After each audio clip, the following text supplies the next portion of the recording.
Bueno, buenos días. En el área de la salud mental, así como en nuestra vida cotidiana, muchas veces nos permite constatar que puede haber algún conflicto psicológico y que conjuntamente se manifiesta con un problema orgánico, ¿no? O sea, el nerviosismo con un poco de acidez gástrica, por ejemplo. Así como patologías con síntomas predominantemente orgánicos pueden traer alteraciones psíquicas y también de las relaciones personales. Esta concomitancia psicoorgánica nos lleva a comprender que el ser humano es una unidad en los distintos sistemas que lo componen y lo intermodulan. Perdón.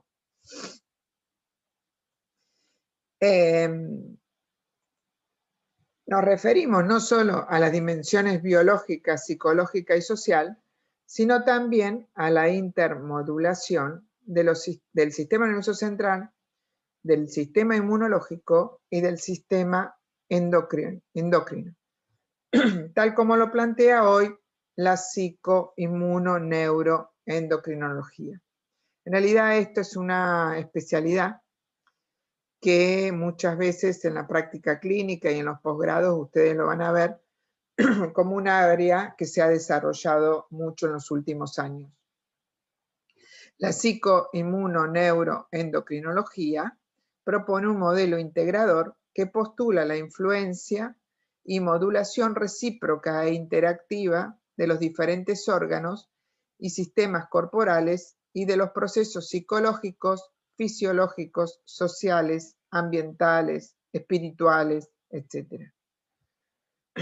Se ha podido confirmar la presencia de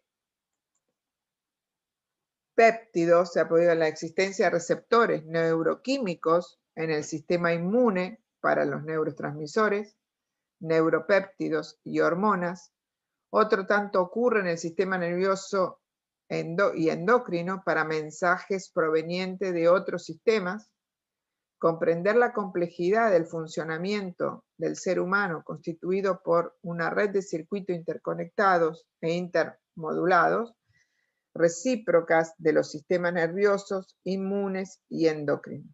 Nos lleva a superar esta falsa dicotomía que muchas veces es una cuestión mental, es una cuestión orgánica, y se separan las cosas, ¿no? O sea, yo nunca me voy a olvidar de un paciente que venía con una hemiparálisis total, por lo cual se internó enseguida en neurología porque podía ser una ACV, había que descartar una ACV, y cuando se hacen las pruebas para ver si había alguna lesión orgánica, como por ejemplo el síndrome el signo de Babinski, que es un reflejo plantar, donde se evidencia si hay lesión de la vía piramidal o no. Esta persona no tenía lesión de la vía piramidal, por lo cual su reflejo plantar era normal, y el titular del servicio dijo, va a psiquiatría directamente, ¿no? O sea, como esta dicotomía de decir, bueno, es un problema de salud mental o es un problema orgánico. Y no hay interacción entre estas cosas.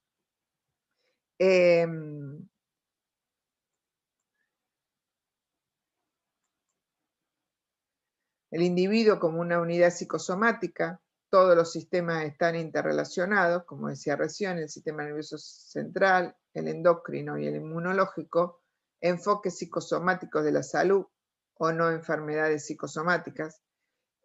También otro ejemplo, que cuando uno está con mayor estrés, también disminuyen las defensas, y de consecuencia uno es más propenso a poder, una simple gripe, tener mayores cantidades de síntomas que cuando está bien, sin estrés, con buen humor, etc.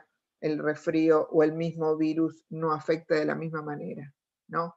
Bueno, lo han podido observar o quien ha tenido experiencia lamentablemente en el tema del COVID, las personas que hay una relación bastante directa, por no decir, no quiero exagerar, pero con las personas que han tenido COVID, quienes tienen mucho miedo, mucho pánico, terror, han manifestado o han tenido síntomas mucho más intensos de aquel que tenía otro tipo de actitud ante no tengo evidencia científica, pero en la poca experiencia que he tenido atendiendo personas con COVID positivo, ha sido diferente la manifestación de la enfermedad según cómo lo tomó cada uno. Con respecto al estrés, tenemos estos tipos de estrés. Tenemos el estrés positivo, que es esto de la manifestación, el estímulo de una situación de hiperactividad, donde en lo biológico hay un buen funcionamiento del sistema neurovegetativo y también del sistema psiconeuroinmunológico. Y en lo psicológico, la conducta es alegría, autoconfianza, mayor percepción del control, expectativas realistas, buenas relaciones interpersonales, relajación que evita la sobrecarga, mejor comunicación y hábitos saludables, ¿no? En cambio, el distrés negativo o el estrés negativo, distrés, se manifiesta en lo biológico con una activación del sistema neurovegetativo y del eje hipotálamo pituitaria adrenal, ¿no? También llamado hipotálamo hipófiso adrenal, con el riesgo de padecer enfermedades. Y en lo psicológico, en lo conductual, la persona se manifiesta con mayor hostilidad, ansiedad, miedo, depresión, hiperactividad sostenida, aumento de conflicto, alteraciones en las relaciones personales, menor percepción del apoyo social, disfunciones sexuales, distorsiones cognitivas y también aumento por reducción de la atención. O sea, esto es lo que yo recién le estaba explicando respecto a cómo afrontaron algunas personas al COVID, por ejemplo, y según cómo fue enfrentado, cómo fue este estrés, si estrés fue más propositivo en cuanto a decir, bueno, esto voy a salir bien, esto va a andar bien, a sentir un gran malestar, depresión. Bueno, los comportamientos han sido esto, el miedo, la depresión, la hiperactividad. También tenemos el estrés crónico, cuando este estrés continuo es una situación de estrés en el trabajo, que es todos los días, en el trabajo, en situaciones familiares, etcétera, donde esta tensión está continua diariamente, ¿no?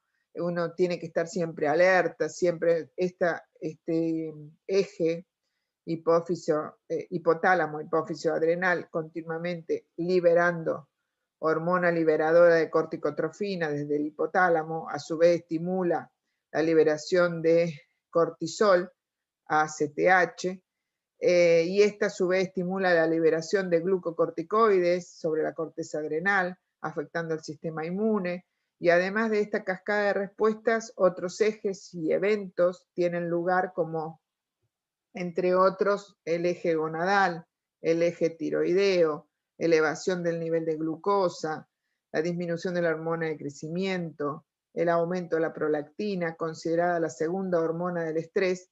Entonces el distrés constituye una carga oleostática con la consecuente alteración de mecanismos de autorregulación, produciéndose respuestas desmedidas y freno excesivo de las respuestas, ¿no?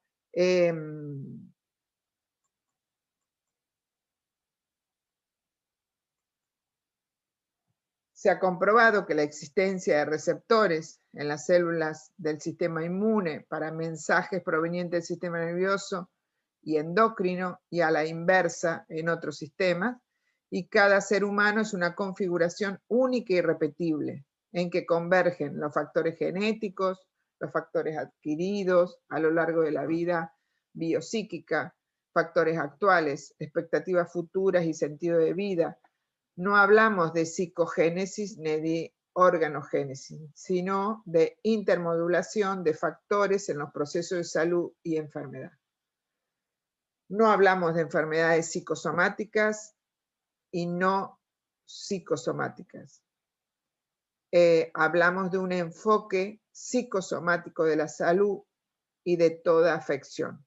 En cuanto a la relación mente-cuerpo, es importante tener presente que todos los autores mencionados, o sea, han contribuido a su desarrollo. En la actualidad nos nutrimos de distintos aportes, o sea, hoy por hoy en esta materia nos encontramos a interrelacionar todo lo que ustedes han estudiado en la carrera hasta ahora, con lo orgánico, con lo neurológico en cuanto a los neuroreceptores, desde las neuronas, dendritas, axones, neurotransmisores, péptidos, hormonas, el sistema inmunológico y el sistema hormonal.